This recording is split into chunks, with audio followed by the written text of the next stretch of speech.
नमस्कार. ड्रायव्हित भावमध्ये आपल्या सर्वांचं स्वागत आहे. छोटीशी क्लिप आहे, छोटासा व्हिडिओ आहे. हा पहिला बघा, नंतर तुमचे पण विचार ना या व्हिडिओमध्ये मांडा.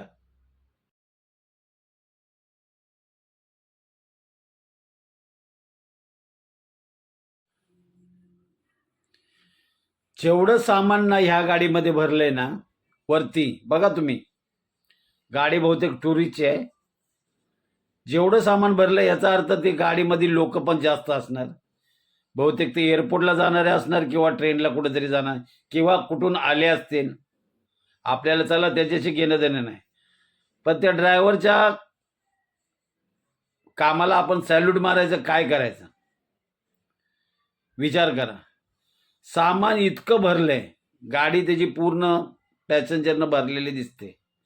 कुणीतरी नक्कीच हे कॅमेऱ्यानं टिपलेले छायाचित्र, आणि तो फोनवर आहे. इतके पॅसेंजर आहेत, एवढा गाडीवर सामान लोड केलंय आणि तो फोनवर बोलत चाललाय. अपघात उगच होत नाहीत, अशा कारणामुळेच अपघात होतात. पण ज्यावेळेला तुम्ही बाजूला, ज्यावेळेला कोण बसतं तुमच्या ड्रायव्हिंग सीटच्या बाजूला, कमीत कमी त्यांनी तरी सांगायला पाहिजे. आणि तो गाडी सुद्धा बघा, तो राईटनी ओव्हरटेक करत नाही, लेफ्टच्या लेनमधनं तो चाललाय, निघलाय. म्हणजे थोडा विचार करा तुम्ही.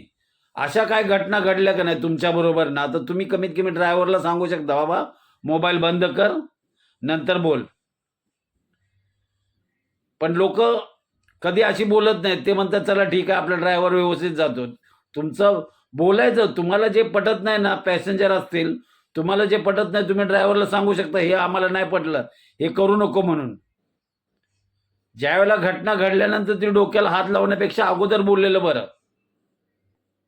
पण लोक विचार करत नाही, चाललाय व्यवस्थित चाललाय ना तो. पण हे चुकीचं आहे.